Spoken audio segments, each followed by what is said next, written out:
Mary Mallon, or more famously known as Typhoid Mary, a woman who left a trail of debt wherever she went, before the authorities finally tracked her down and put an end to her deeds. Mary Mallon was born September 23, 1869, in Cookstown, County Tyrone, a small village in the north of Ireland. Her hometown was among one of Ireland's poorest areas at the time.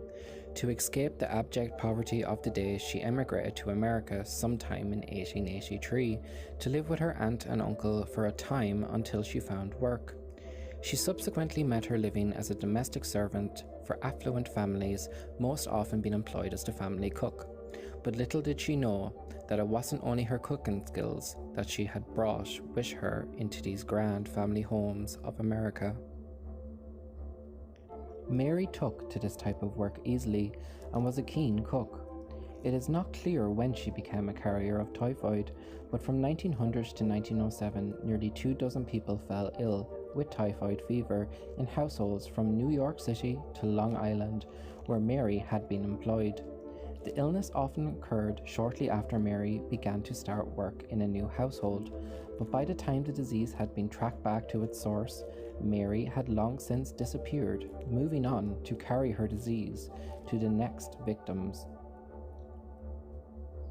During her time, Mary worked for some of New York City's most elite families of the day. However, it wasn't long before the deadly virus she carried would begin to do its work.